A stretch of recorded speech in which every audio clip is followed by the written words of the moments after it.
I am certainly the one to tell you that we are the epicenter for very good reason. And that reason is becoming known and will assuredly be known to all in this world within the next 7 years, certainly by 2032. I wager with everything that I have to wager that every human being on Earth will be fully aware of our cosmogenetic roots and heritage. And that's not least connected to what's incoming to this world. In a week from now, next weekend, I'll be moderating a panel of world experts on this 3AI Atlas 7-mile long starship that is, by best academic accounts, being steered toward Earth through the cosmos, through the firmament right now, and is due to impact or certainly intersect our Mars Earth orbit in a matter of weeks. So when that comes in, I think that's really going to augur this new conversation. It's already begun.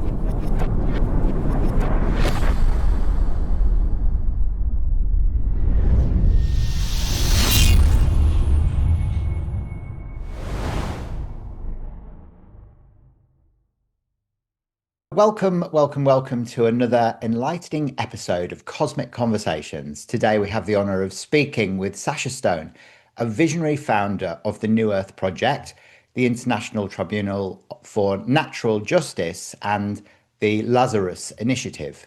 Formerly a rock musician, Sacha's journey has evolved into a profound commitment to human rights, sovereignty, and the creation of conscious communities. His flagship project, New Earth Haven in Bali, serves as a living model for sustainable sovereign living. Sacha's work challenges conventional paradigms, advocating for a return to natural law, spiritual sovereignty, and the dismantling of systems that no longer serve humanity. Through his initiatives, he inspires individuals to reclaim their power and co-create a world rooted in truth, justice, and unity. So welcome, Sacha. It's lovely to have you on today's show. Thank you, Hayden, for kind words. I'll just make two slight corrections. One, it's Bali is not a self-sustainable location in the accepted sense. It's a flagship established to prove out the elevation of art, beauty, and consciousness. But we don't do permaculture there. We don't do that kind of engagement. And the other piece, which I just can't help myself correcting you on, this business of co-creating. It's part of the vernacular that I'm trying to correct with people. There's no such thing as co-creation. There's only creation. And to co-create, we know what we mean by it, but actually it's splitting the infinitive, and we should just own the fact that we are creators, all of us, and it's one creation in that sense. Anyway, I can't help myself getting into the semantics there on the word co-create. I love it, and it's great to be corrected, because I'm very open-minded about, vernaculars, of everything. We've got to make sure that we are owning our own power. So yeah, it's a great perspective, and I'm very pleased that you pulled me up on that. Now, your journey from a rock musician to a global advocate for human rights is fascinating. What catalyzed this profound transformation in your life, do you think? A series of things which I've spoken to 1,001 times, but just connected to the fork in the road that really hits all of us at one time or another. And that fork, of course, is something which is connected to our spiritual orientation, our morality, more than anything else. So when we get hit up against, will you take the promotion? But in so doing, you're going to become the CEO of a pharmaceutical industry that's going to poison babies. Well, do you take that pension? Do you take that fork in the road? Or do you recognize that you're part of something that is foundationally wicked and reformat your life? Well, in that same context, many years ago, in the world of music, I did arrive at that nexus point in my own life when I had to have a reckoning, do a reckoning, and then make a determination. Did I want to go fully into that space and become the orchestrated, shop poet in hot pants, gyrating on a stage and play acting, a kind of domino descendant version of Steve Tyler, Mick Jagger, David Lee Roth, whatever the hell, the backstory of rock and roll was in the 70s and the 80s, preceding my generation. I had to factor that I was going to be a poor man's version of stuff that was greater and that went before. And I'm one of those people who believes that, the Beatles and Creedence Clearwater Revival and one or two other artists basically wrote all the good songs back in the day. And I didn't want to become part of an orchestration. And for sure, my generation of musician at that time, when I was being offered in that sense the contract, it was a hard conscience call. Are you going to be owned and controlled and contained by an industry which is vicious and which steals all your copyrights and all your sovereignty in that sense, and you have to become a product and a merchant of products, and that's it, and have no real say over what you do, when you do it, how you do it. And I'd been up until that point an independent musician with my band, owning our own record label and management company and publishing and all the rest of it. So then to make the determination about, am I going to throw away that independence and be subsumed into this great, big, scary industry, which is frankly satanic. And of course, now that's all being exposed. Many years later, one can see that with the scandals that are emerging with the kind of Jay-Z Puff Daddy milieu. And it's going to get worse, and obviously Hollywood as well, the entertainment complex. I'll be in Nashville in just over a week, and I can tell you there's some foundational evil that is harbored in Nashville going back 40, 50 years. I could name names, but I won't. But the point being, the entertainment industry is foundationally toxic, and it's all to do with predictive programming and to do with trafficking artists. And it's very little now to do with innovation and real skill, real talent. And of course, now with AI, you don't even need to have the artist. You can literally manufacture one. And in a way, I'm delighted by that, because it shows that it's a pretty vapid and shallow realm in any event, always was. So I arrived at that bifurcation in my own life, and I decided to throw my hat in the ring and throw myself into, I wouldn't call it human rights, but yes, it amounts to that. The reason why I don't like the term human rights is we don't even need to have rights. There's no such thing as a human right. We are foundationally divine. We are born with all inalienable rights intact in our sovereign expression as living sons and daughters of God, as long as we know it. And as long as we can own that quanta within self, and then strike out in life in honor and in integrity of that mission. So I don't speak about human rights per se, but I do speak about full spectrum sovereignty and the reclamation of full spectrum sovereignty in my life, and expression. Be who you be, and unashamedly. And move into this realm, this world, this veil of tears, as though you own it, and take full responsibility for the geometry of your life. That's the kind of consciousness in action, is the form of activism that it excites me. Yeah. I love that. That's beautifully said. Why use a term that's almost reflective of an old paradigm? And it's much more progressive, the way you're speaking, and what your purpose is. Could you share the vision behind the New Earth Project and how it aims to redefine societal structures? Yes, well, you might have to edit this out, but in one simple strap line, hashtag fuck the government. So the point is we have to recognize that we have been psycho-civilizationally cult programmed into the diminutive aspect of who we are innately, which is divine beings, sons and daughters of God, and creators, as I alluded earlier.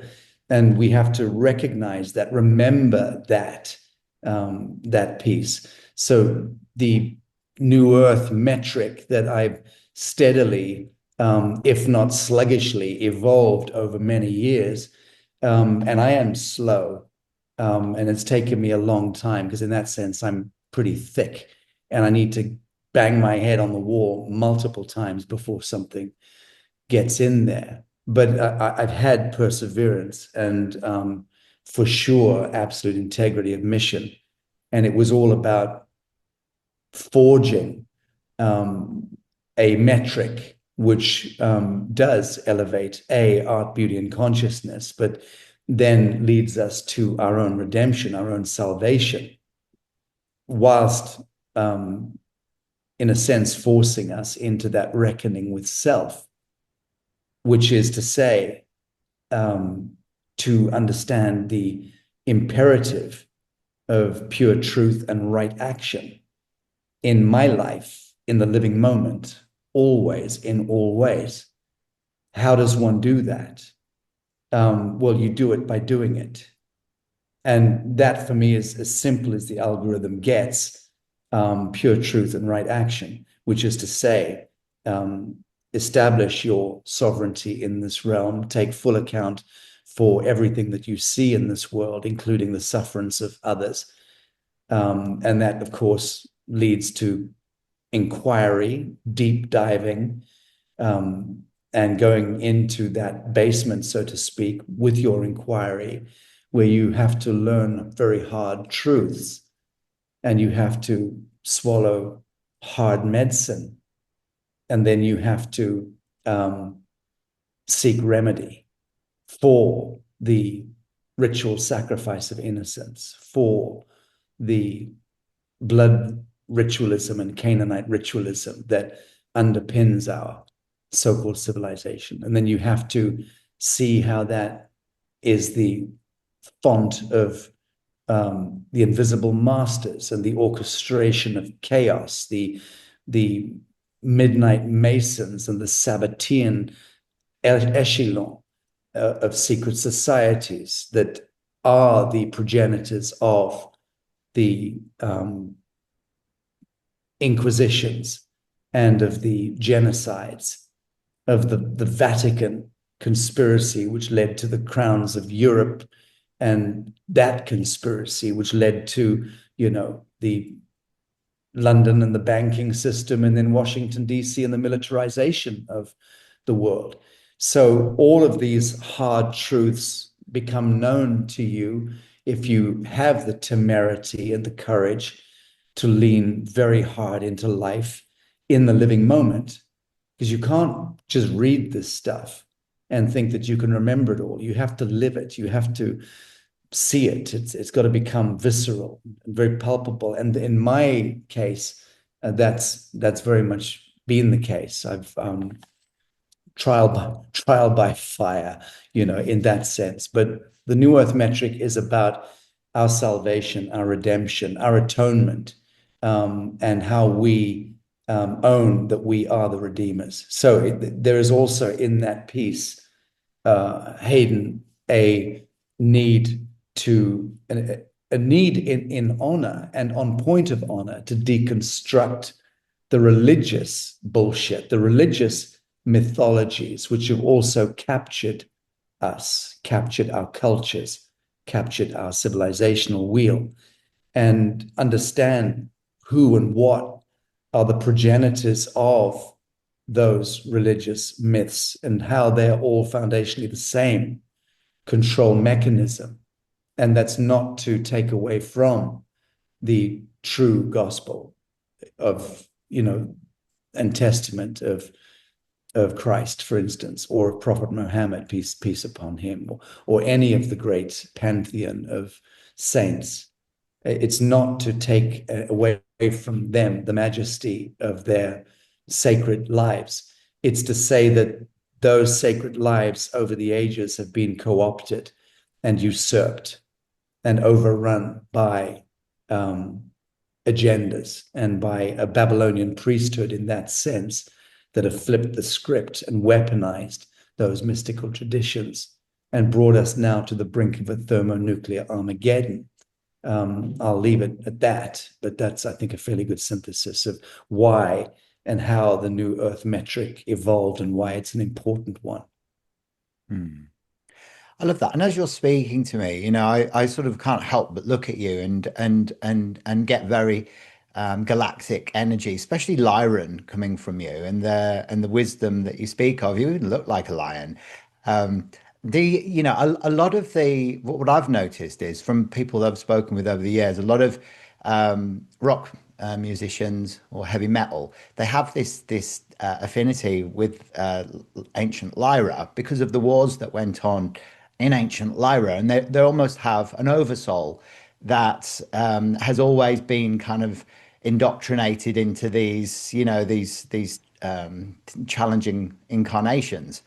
Did you feel like you came in with a lot of this? I've not stopped long enough to ever ask the question, Hayden. I appreciate you raising the specter of me being leonine in my cosmogenetic, and I would welcome that. But I've not stopped long enough to ask the question or to study it. I've never thrown dice or the cards or done the astro charts or self-reflected in that sense. But I have had it said to me by others who, by best accounts, are somewhat expert in these psychic realms that indeed you would be right, that there is a Lyran strain there. Having said that, it is my contention and my conviction that most, if not all, humans are a perfect or imperfect, I should say, confluence of a multiplicity of galactic strains. And that is, by definition, what the human is made up of: the Zeta Reticulan, the Pleiadian, the Lion, the Sirian, the Andromedan, the Arcturian, and so on. All of that confluence of genetics, cosmo epigenetics, is in each of us.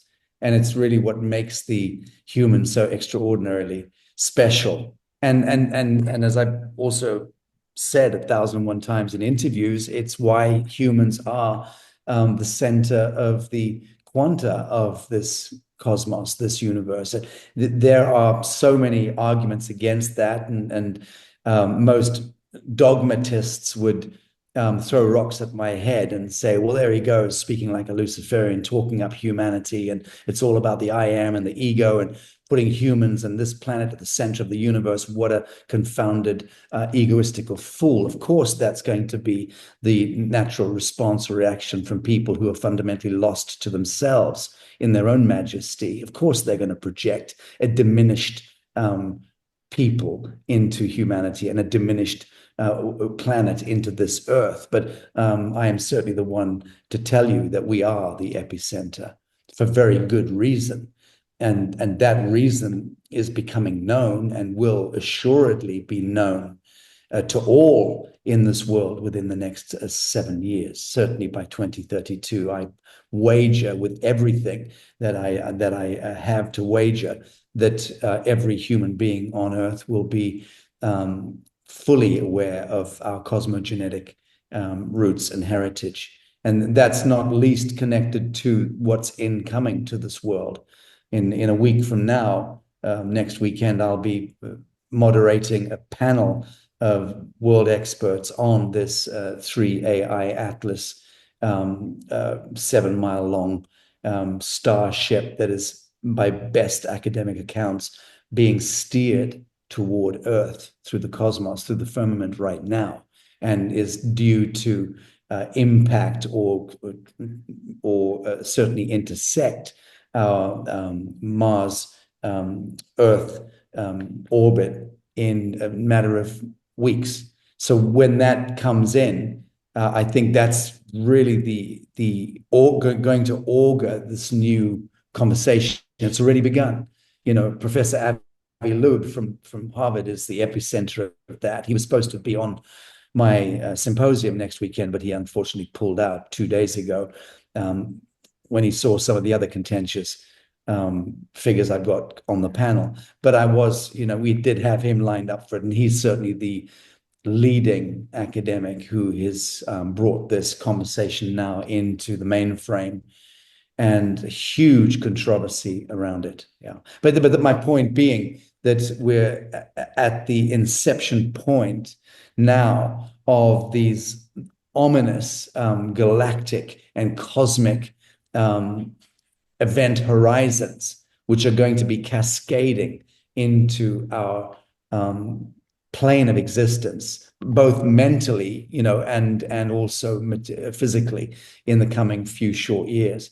There's going to be a lot of this stuff, and that's to do with revelation. It's to do with cosmic disclosure, the greater revelation. I'm not talking about, white hats and black hats and the deep state and who's in control of the next godless narrative. I'm talking about, the imminent wave of revelation, which is impacting us either which way.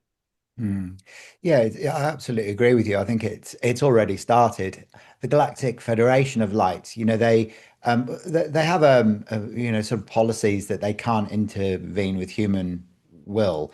Would you say that they've had to like almost supersede that now because the Earth is on such a dystopian trajectory?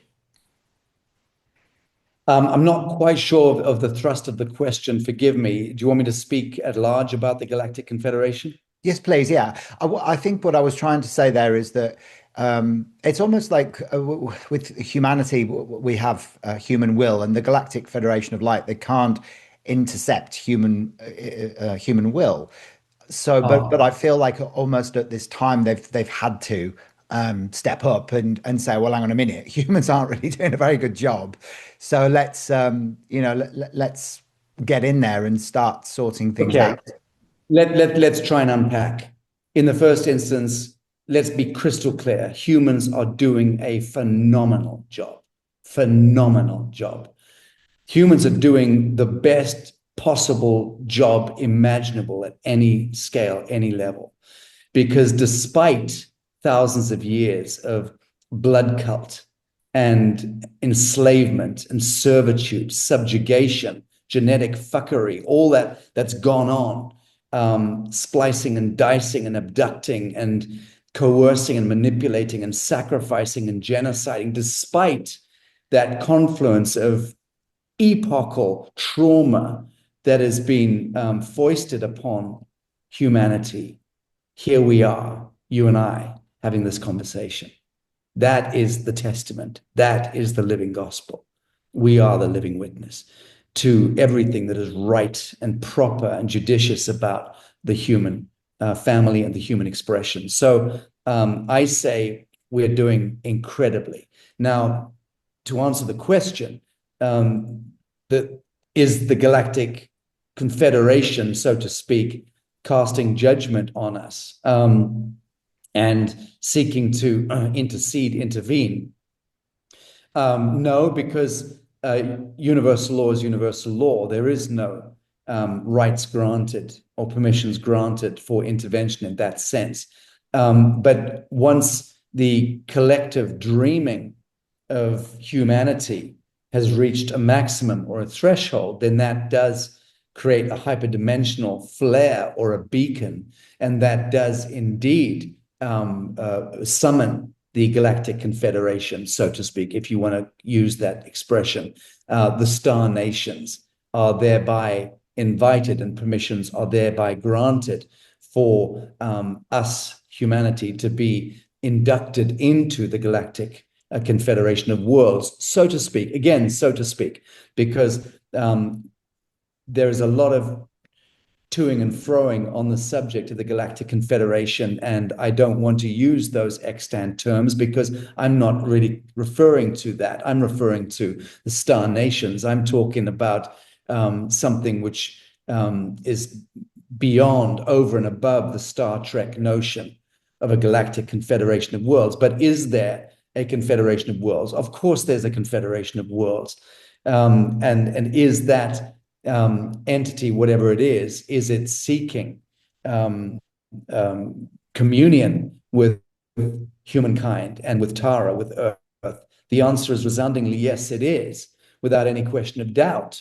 We know that. I mean, I was involved. I received a Syrian ambassador in 2011, before the 2012 crossing, who explained to me that their Syrian motherships were coming to Earth and were taking a position in the inner solar system, and would be through the course of 2012 into the 2012-2013 crossover, and subsequently have, by best accounts, remained in orbit. Many motherships have put humanity and Earth under observance. One imagines from every single quadrant of the multiverse. Why is that? Well, to go back and to underscore my point, we are the epicenter. We are the quintessence of the quanta of creation. And why? We are farting, grunting, squawking hominids filled with fears and phobias and idiocy. Yes, that is all true, but we're so much more than that.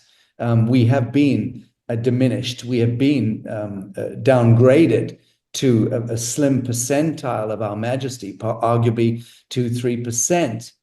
We inhabit a very small and perceive a very, very small and reduced aspect of the spectrum of light, visible spectrum of light. So we are indeed very reduced in that sense. But the fact of the matter is that the quanta of the human genome is the telegraph to God, to Atman, to the Alpha Omega. So in that sense, the angelic genome, which is clearly obfuscated or hidden deeply within the monkey human, is the telegraph to God, is the Jacob's ladder, is the Holy of Holies, is the secret, is the tabernacle, is the grail. We are all of that. And the reason why we have been perpetually cognitively forced into, or coerced, I should say, into, manipulated into looking outside of ourselves for the answers to the mysteries of creation, the mystery of ages, to the pyramids in the desert and the ziggurats and the sphinxes and all of that, the out-of-place artifacts. We've been pulled out of ourselves to look out there precisely in order to detract us culturally, civilizationally, historically, from recognizing that we are the technology. We are the ultimate technology. We always were thus. And that's the piece that's coming home right now. And that is why we're the center of observance from the star nations. That's beautiful. That's beautiful. Do you feel like the average Joe Blog out there on the street though is ready to fully embrace their sovereignty and to understand what you just said? Well, the pricks who are going to troll this thread notwithstanding, yes, all good humans and decent humans and honorable humans and kind and courteous humans and decent humans will resonate with pure truth. They can only but resonate with pure truth. And yes, we have the consensus in that sense and the groundswell of the entire human family. Yes, for sure. And we're ready. And not only are we ready, we were always ready. The human being, by definition, was always ready. The question is, was the rest of the cosmos ready? Were the Draco reptilians, were the Zeta reticulans, were the Arcturians and Andromedans, were they ready for the spiral of ascension? Were they ready for the vertical upshift? That's a question, and clearly not. So those galactic wars have been playing out in the heavens and cascading, refracting into the earth plane and playing out with, Egyptian and Sumerian and Mesopotamian, wars and battles and pogroms and, the Alexander the Greats and the Akhenatans and all of those, extraordinary figures leading right up to the Elon Musks and the Donald Trumps and the Vladimir Putins of today. All of those archetypes are playing out. It's all connected to and a refraction again of the galactic wars and the status quo as it relates to all of the supernatural internecine wars and battles and alchemizations that have been going on. I don't want to castigate warriors in the stars or warriors on earth doing battle. Doing battle is part of an alchemical process. It's just a rather primitivist one. And, one hopes that we've got to a point now where we don't need to bludgeon each other's skulls in to get our point across. We can actually inspire one another through lyric and through sound and through intention and through vibration and through frequency, through art, through elevating art, beauty, and consciousness in one another. Absolutely. I love that. You make so much sense to me. The way you explain things is so beautiful as well. It's like listening to a song. You're you're somebody who has initiated lots of amazing projects along the way, like with the Lazarus Initiative, and where you're reintroducing like this suppressed knowledge. How do you determine which truths have been hidden, and why is it crucial to bring them into light now? It's been a journey. It's been a journey.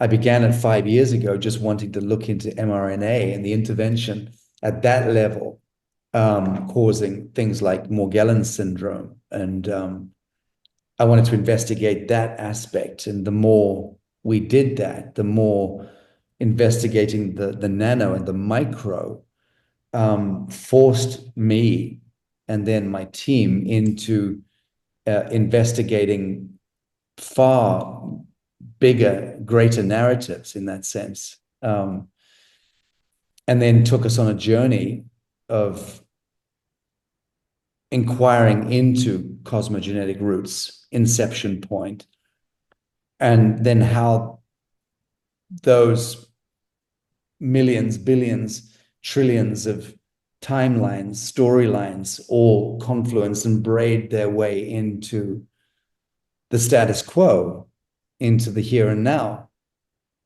at every level, at the level of epigenetics as well as at the level of cosmogenetics, and how that then brings about a perfect, to use the expression again, event horizon or reckoning within the zeitgeist or the gestalt today of the human family, creates a bifurcation, invokes the demon to present itself.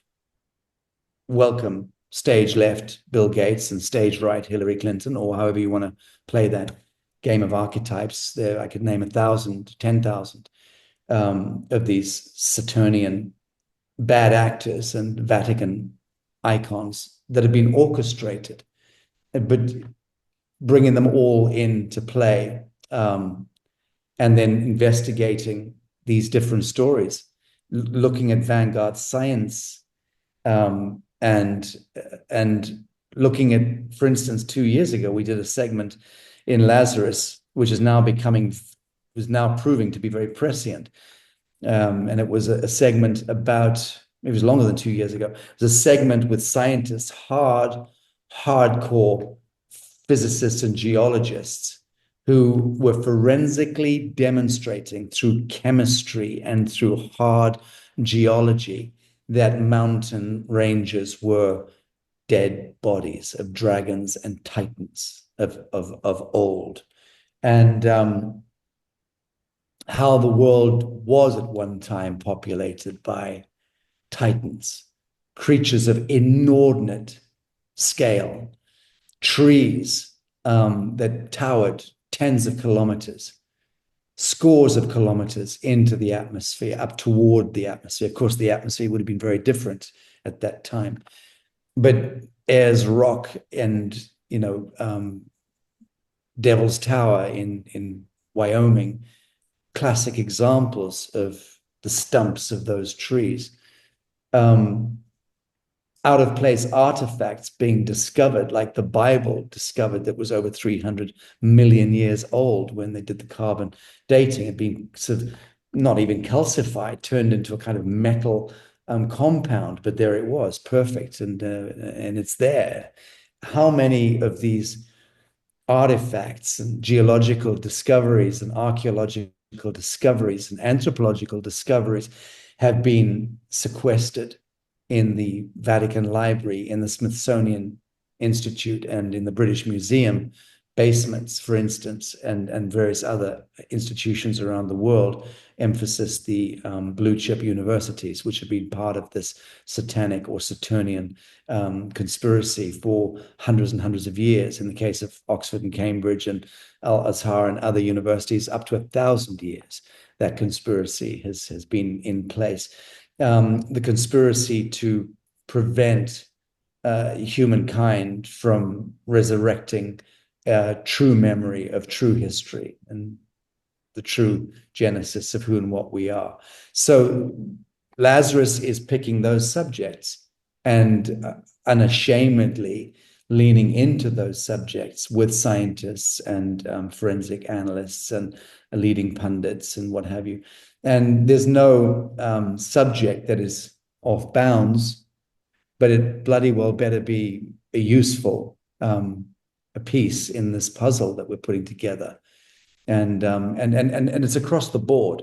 So Lazarus came to be precisely because I recognized that there was a not huge, but a substantial constituency or demographic out there of very, very conscious people who really wanted to just keep leaning into inquiry of pure truth. And it's not a movement that's grown much. I mean, we have a few thousand members. It's a small community. It's remained a small community. I think next year it's likely to skyrocket, not least because we've just launching our publishing house and a series of extraordinary books that we are putting out. Beautiful. Wow. It sounds incredible. And the New Earth Haven in Bali also exemplifies a living model for these conscious communities. What are the core principles that guide this sanctuary? So there's no rule or regulation. And the New Earth Sanctuary in Bali is, to put it frankly, a wondrous shit show. And it's an experiment, and it's been ongoing for 7 or 8 years, and it's had more attacks than I can shake a stick at against its tap roots, and so many energetic battles that it's had to fight in order just to survive. And it's a labor of love. And pretty much every single individual who was part of New Earth 10 years ago have bailed one way or the other. There's one or two members or 3 members that I can think of who are still standing out of hundreds and hundreds and hundreds. I would say well over 500, probably closer to 800 people, individuals who have variously over the years come in with the best will in the world, I'm sure, the overwhelming majority, to plug and play, but have ended up not having the fortitude or the stamina or maybe the resources to be able to continue the journey. So I know that it's been a real trial by fire. And now we do have a big administration. We do have a big organization and many different moving parts, of course. And it's going to grow a great deal bigger, I think, in the next year. Between now and the end of next year, we're introducing some new, very big, bold brushstrokes to this metric. But again, born through the wisdom of insecurity, fragile, naked, pretty vulnerable, open to attack, psychic and material, and but so precious, so precious. And I think now that seed that was planted 11 years ago in 2013, so 12 years ago now, is really now about to bloom. It's taken a long time, and there've been a lot of upsets along the way, like I said, but but the learning has been extraordinary, and how this creature has grown into such a wonderful utopian metric of being able to answer to pretty much every single aspect of enlightened living, whether you're talking about, syntropic agroforestry and agricultural hemp, and or microbiology and supplements and microbiological formulas that are best in class, or breakthrough energy technologies, or vanguard quantum engineering, or intellectual symposia and study like our New Earth Sovereignty Academy, or the Lazarus Symposium, or the New Earth University for that matter, or rekindling the sacred relationship between living men and women of the living soil and the living soil itself in our land holdings in Mexico and in Tennessee, America, and now in Africa and other parts of Asia that we're about to unveil in the coming weeks. So that rekindling of relationship to the soil is arguably the most important piece. And that falls more or less under the banner of jurisdiction and understanding what jurisdiction is, and that it's not a word. It's a living principle. It's a breathing principle. It's a pulse that needs to become enlivened.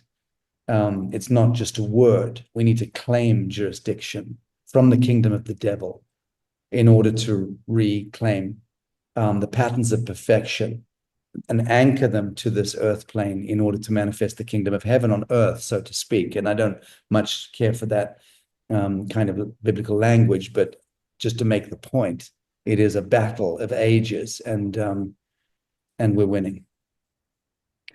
Absolutely. Now, I just want to go back to what you were saying earlier on when we were talking about, how the Alpha Draconians and the Zeta Reticuli and the wars that were going on within the, in the skies. Why? Like, why were they trying to dumb us down? Like, for what purpose was this? Is Does this go right back to the Anunnaki visiting the Earth, or is it way before then? So I could delve at great length into the Anunnaki, but I'd rather not, because there's so much out there. I'd rather just get to the crux of the question, Okay. which what is the human genome? Are they doing it to us? The answer is no. Yes, they are on the surface. We are subject to the whims, apparently, and the evil fancies of Babylonian priests, archonic forces, off-world intelligences, variously. But the question is, does universal law exist? The answer is yes, it does. How does universal law apply to this equation? I'll tell you how. Nothing happens without permissions being granted, ever, ever, ever, nor can it. So it follows that humanity, incarnationally, civilizationally, are cosmo-epigenetically throwing up the beacons. We are projecting into the field the manifestation of the angry, jealous gods, the draconian lizards, the parasite, and all the rest of it. It would not be meeting with us in the field if we were not inviting it to. That's the geometry of God, and that's universal law. So then the question is, why would we do that? Why would we allow ourselves to dream so unwisely and plasma project so crudely that we would bring into this sacred realm such diabolical misery, sorrow, trial of separation, war, disease, poverty, trauma? Why would we do that? And the answer is because we are the salvation. We are the Redeemer. We are the principle of the redemption. We are the messianic principle, the Christic blood that flows through our blood, our veins, coupled with the Magdalene energetic, is the true angelic human genome finding expression. And we are allowing ourselves, in that sense, to be cannibalized to be genetically modified, to be intervened and interceded with at the genetic level and at the group mind level, precisely because there is an alchemization process that needs to take place in this great abyss, this void, the bowels of creation. We are bringing that sub matter into the manifest realm. We're allowing it to rape, pillage, maraud, and intercede with our genetics in order to gift to it the light that it needs to find its way home or to fulmination. So again, I can only suggest that we have to look at this as a cosmic alchemization process where brave and noble angelic souls like you and I splinter off source, take a backward dive into the void, into the abyss, precisely because we are the messianic principle. And we know as we're departing from Alpha, from God, from Alpha Omega, like Lucifer, the fallen angel, God's most beloved, we know that we are falling into the void, and we're doing so as an act of self-immolation, self-sacrifice, knowing that ultimately we will become remembered to self in the void of the bowels of creation, and we will reconvene that telegraph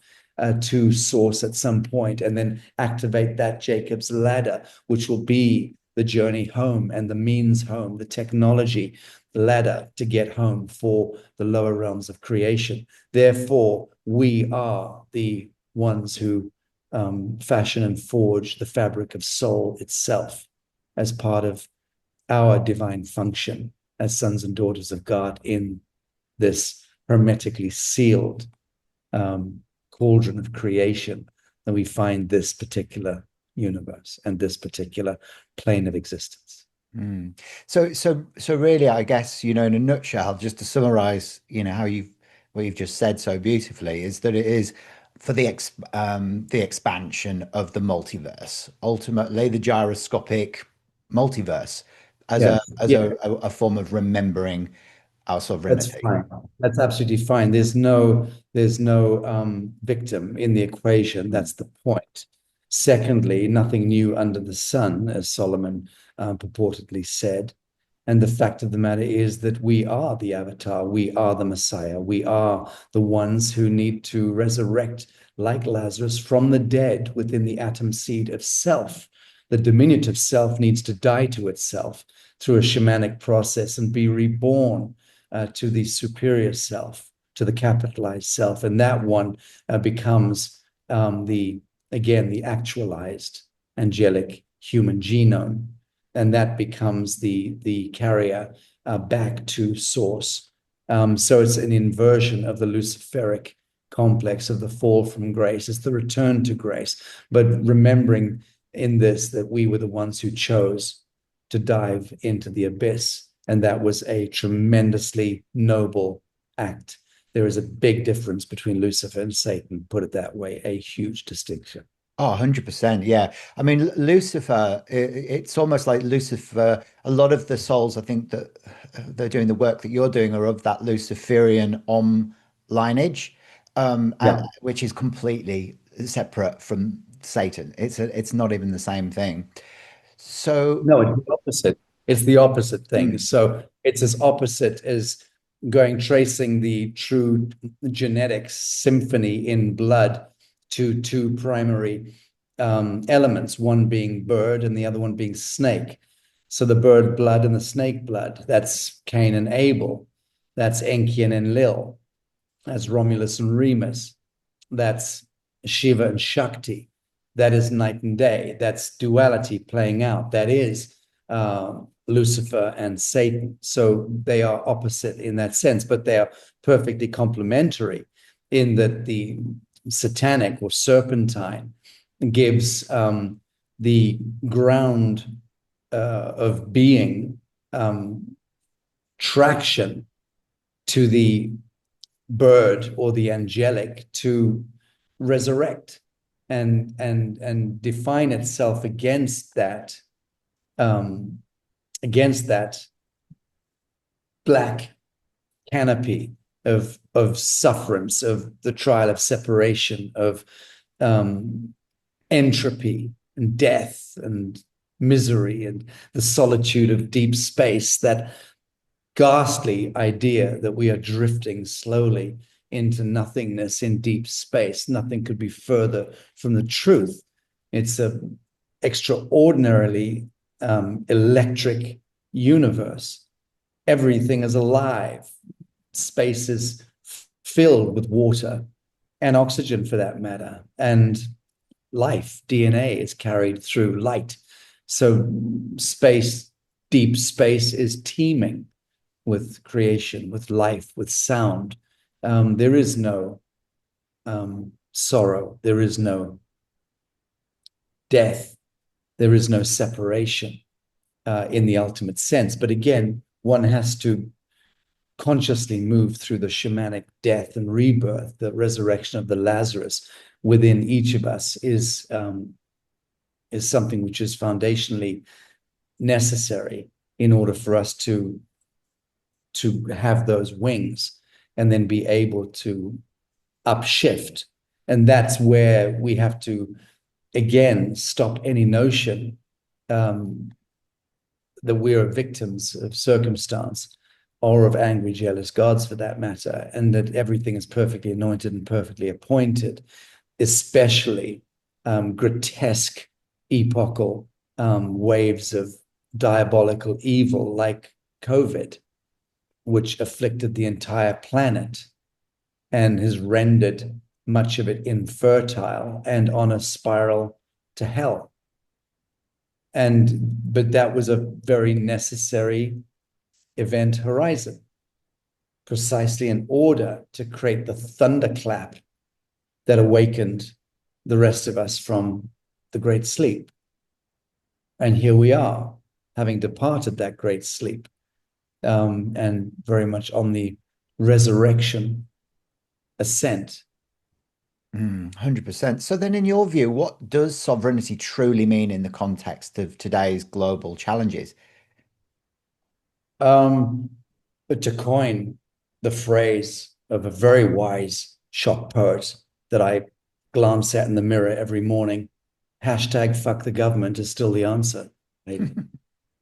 But we can go into it. We can talk about the metaphysics of that, or the not the metaphysics, but we could talk about the hyperdimensional physics or subdimensional physics of government, mind control, the technology of the archonic echelon of the Yahweh, Jehovah, angry, jealous gods, the Draco reptilian, Zeta reticulan, Thetan, to some extent Orion and Sirian convocation. So all of that orchestra of delightful galactic chaos is really what we have to apprehend when we are talking about governments or privately owned corporations masquerading as governments that fundamentally act as technologies to propagate a revolving door of war, disease, and poverty. And as I point out in my lectures, government is Satan's Saturnian logic made manifest as a technology which has such a ferocious countenance that it terrorizes 8 billion souls into immediate compliance and servitude. Well, just think about that, how clever that technology was, because it is extraordinarily powerful in that it invites each of us to surrender and abnegate our divinity, our majesty, our genius, our supernature, our sovereign divine flame.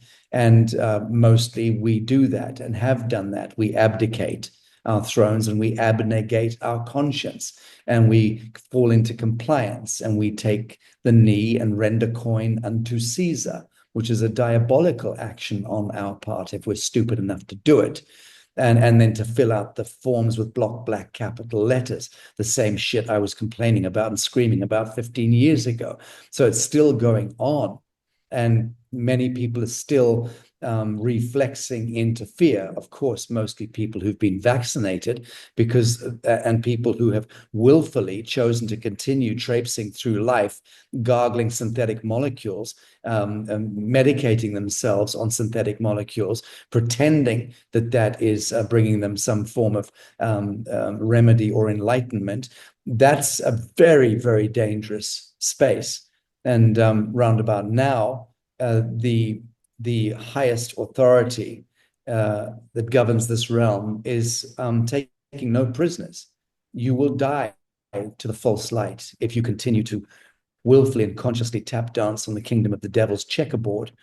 So this is a reckoning where each of us are having to really align with the inner dictate of conscience and highest morality, and to return really to the source code of who we truly are, which is a profoundly humble and simple and unbearably beautiful, fragile creature called the human being, in truth and in honor. I love the way that you've just used that word fragile. I was out walking my dog this morning and I started singing that song by, I think it was Sting, wasn't it? Where he sung about, he sung about how fragile the human was, how fragile we are. Um, You're and not going to see. yeah, and I just suddenly started thinking, God, yeah, it's absolutely true. We're so fragile, because Yes. one of my dogs isn't particularly well at the moment. He's got a funny leg. He was a bit off yesterday, and I was thinking, oh, he's so fragile, isn't he? And then I was thinking, God, we're all really fragile. I don't know how we even survive on this planet, but with just everything that's going on. But I do believe that the people that are still here, are really pivotal in creating this shift into a different way of being, bringing heaven to earth. And Yeah. I I know that we're going to be going through trials and tribulations. I think everybody that watches this today is going to realize that it's not going to be like one day waking up in the Garden of Eden. There's going to be challenges and difficulties, which could involve all sorts of different cataclysmic events. How do you see it taking place? I find great hope actually in what you were saying about the reintroduction of the cosmic communities through the disclosure, but more through them being able to communicate with us telepathically again, and even showing us themselves physically. But how do you see things sort of evolving up until The 2030? only way that they can, again, I just return to true form of the geometry of reality, which is the dreaming and the ideation, the imagining. How do we imagine? How do we ideate? How do we dream reality into existence? What are the properties and the elements and the conditions that we need to apprehend in creating course correction and beginning to dream wisely at the collective level? That's the only question we should be asking ourselves. We can speculate all we like about whether it's going to be a halcyon or it's going to be an apocalypse. I can tell you it's not going to be an apocalypse, but it will be for those people who are pegged to the ideation of apocalypse. Then they can only but manifest that as their interpretation of reality. And that's because we are all of us, in that sense, living in a supernatural holograph, and that holograph can sustain 8 or 9 billion completely separate holographic projections, epigenetic projections into the field all at the same time, which is why you have people who are enlightened, bodhisattva, and who are, in that sense, very anchoring patterns of perfection and very, very high frequencies into the field. I've met some of these sadhus, masters. I've had my life saved on certainly one occasion by one of them. And I understand the power and the majesty of these folk who are highly enlightened. But by the same token, you have people, I guess, like myself and you, presumably, because you're asking these questions of me. So that puts you in a certain bracket of good human who's actually leaning into life and unafraid to ask the questions. So there's those like you and I, who, and your audience undoubtedly, and my audience assuredly, who are the doers. We are getting on with challenging and forging our way through the kingdom of the devil and doing everything that we can in right action, not by sitting on a mountaintop like the saints and the sadhus and just anchoring frequency, but by getting into the shit, into the mud, and waging daily battles with rogue police and idiot technocrats and bureaucrats and all the ghastly humdrum stuff of pedestrian life, which is also always the perfect Zen cone or riddle to what it is that we need to learn. So when one finds oneself in life faced with something so pedestrian, so humdrum, you should never make the mistake of saying, I don't deserve this. I'm too good for this. I don't deserve. Yeah, you absolutely, if you want to talk in terms of merit, you do deserve, you earn, you merit every single thing that manifests in your life in the here and now. And to disavow that notion is tremendous arrogance, which will bite you in the ass. On the other hand, to own it in the living moment and say, I'm not being judged. This is not a punishment. I'm just having to deal with an idiot, moronic policeman who's pulled me over and is now trying to penalize me. And yes, it's humdrum, it's boring as fuck. And as a soul, I'm way elevated beyond this engagement. Am I, though? And, surely these are also things we manifest in our lives as course correction in our own trajectory. Every little event. So I certainly spend, 1,000 days on this plane of existence screaming about how I can't stand it any longer and I can't bear the mediocrity of a situation, and complaining bitterly, loudly to friends and family about a given situation, whether it's stubbing my toe or on a piece of furniture, or again, dealing with some prick in the airline who is trying to delay us getting on a plane because we haven't got the right, piece of paper for the dog. Whatever it is, we all have those ghastly engagements where a bureaucrat, a statute is impeding us and penalizing us in a grotesquely unfair way or grossly unfair way. And those moments are the ones where we oftentimes feel we're just too good to be here. I don't deserve this. But actually we do. And there's always a beautiful moment of reckoning in simply owning that every moment is anointed and appointed to you and for you in the now. And I don't want to ever deem myself beyond that or superior to that.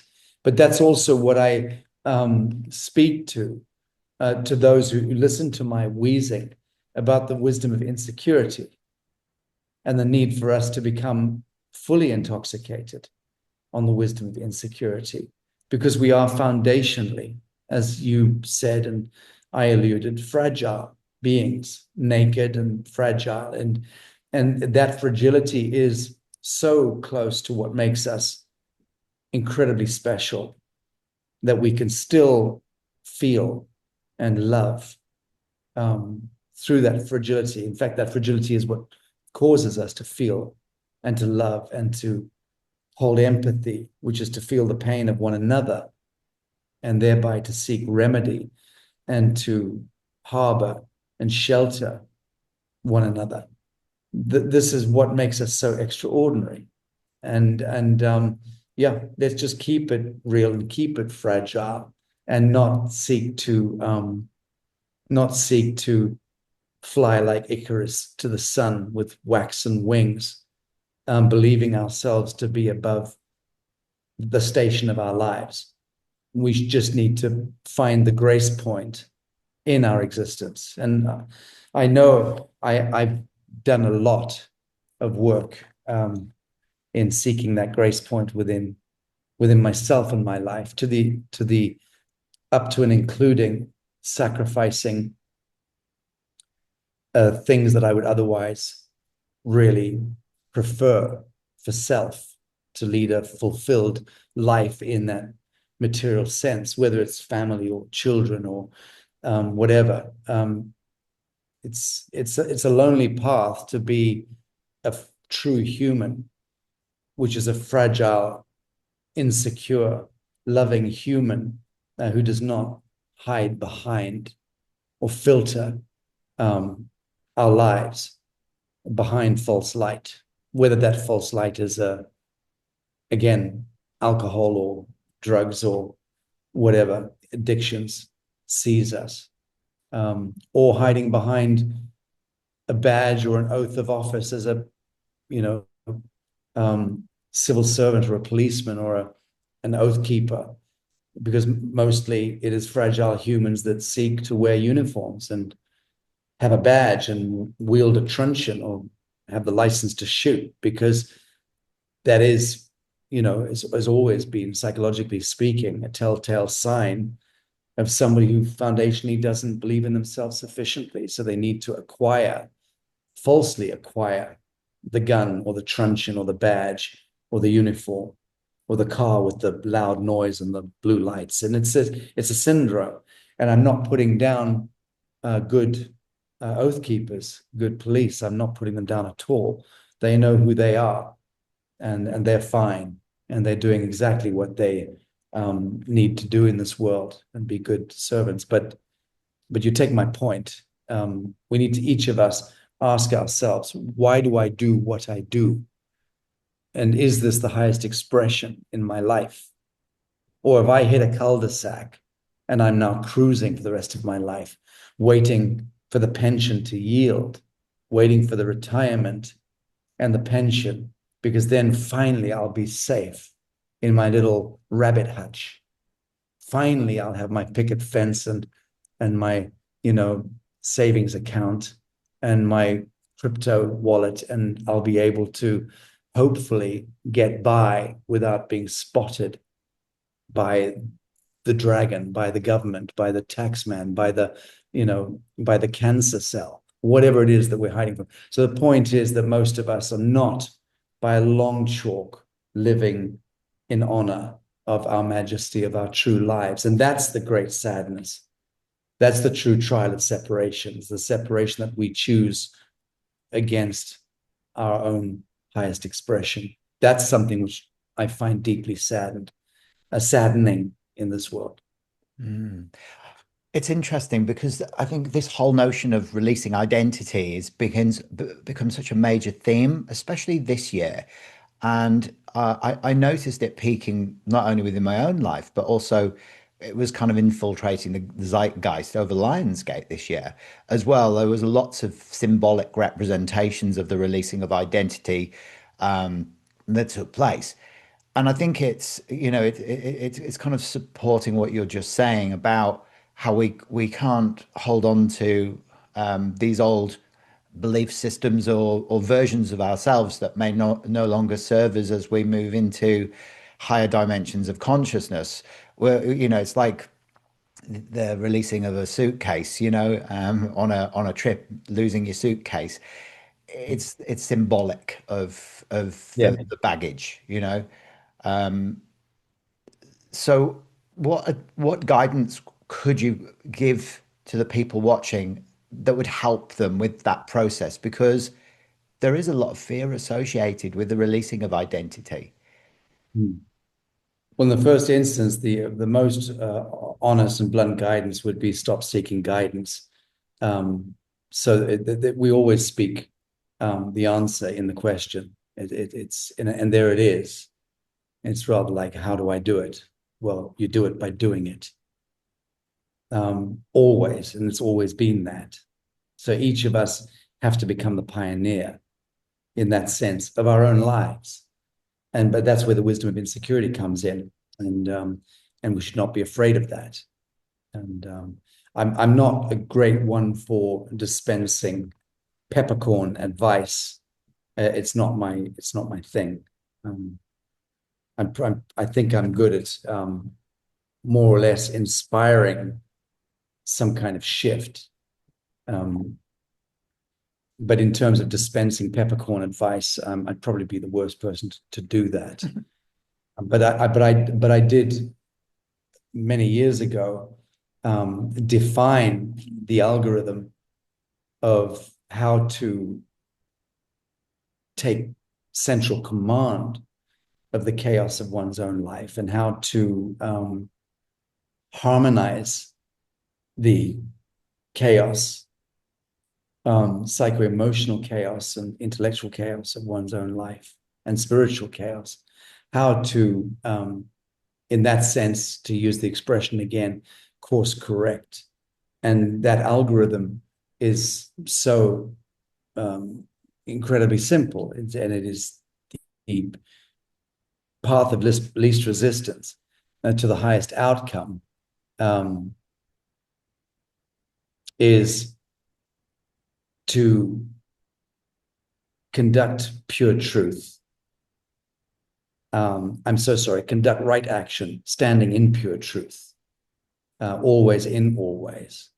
And so if one does conduct right action and stand in pure truth, always in all ways, that is always in all ways the path of least resistance to the highest outcome. And we are only ever seeking the highest outcome.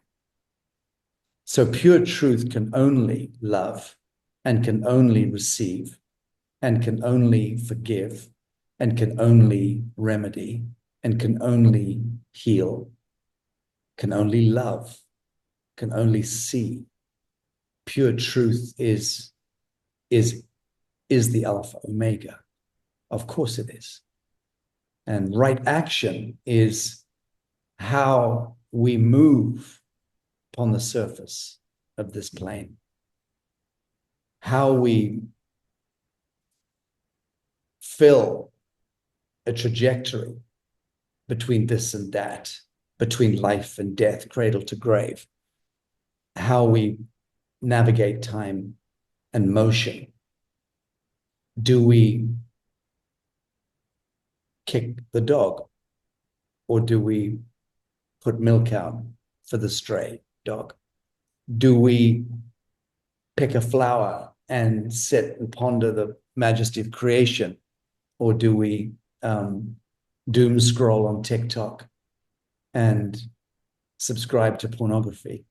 Okay, we all do bits and bobs of all of these things, but these are the choices that each of us are tiptoeing through, and we're all human, all too human, and we're frail, but keep trying to pull back into that right action.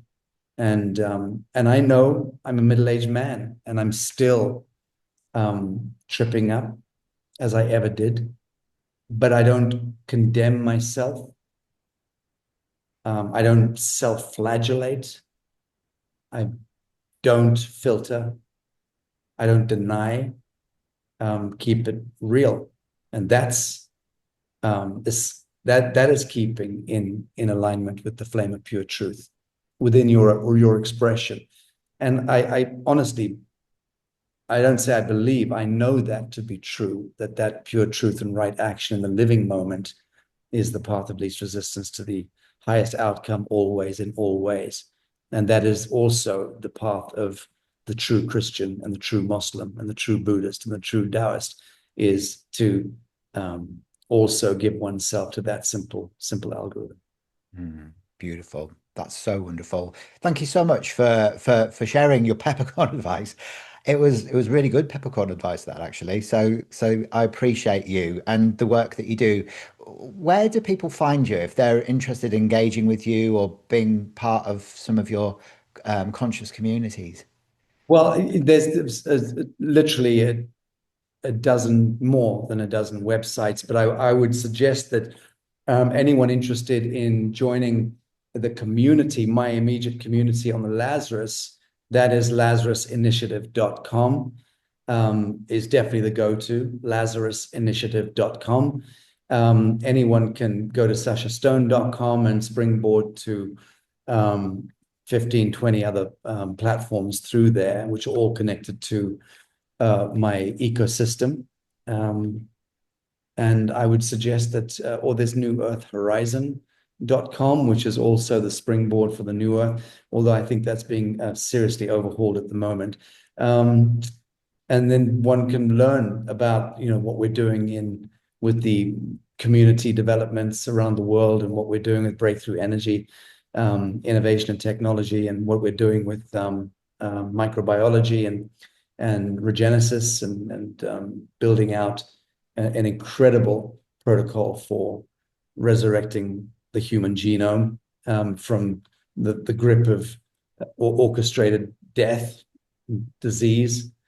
So that's a big piece, which next year we'll be launching the Regenesis Life Enhancement Center in Tennessee and in Bacalar in Mexico. We're planning those two, and also we're thinking of also establishing one in Bali at the New Earth Haven, which is also my main home. And those life enhancement hubs are just essentially a extraordinary sequence of protocols that are nested in together, including microbiology, nanotech, blood work, ceremonial medicine, and frequency technology. And that extraordinary bundle is life-changing. And it's really the resurrection step that we can best put into play now, given extant microbiology and technology. So I'm very excited about that. But it's been 18 months in the brewing, the Regenesis brand, and that'll come out next year finally. Wow. Do you know, I could talk to you all day, and I really hope that I can continue our conversations in a future episode of Cosmic Conversations, as all of these fantastic projects really sort of go deeper and deeper. I've truly been inspired by the work that you do. And, I'm sure that everybody else who's watching is also going to be having so many questions for you as well. So, I feel that, your insights to sovereignty, justice, and the New Earth paradigm offer a beacon of hope and a direction in these pivotal times. So thank you once again, Sacha, for being here with me today. Let's hope that together we can amplify the voices that are shaping the future of our Very good. collective consciousness. God bless you. Thank you. Bye. Thank you, Sacha. Bye bye.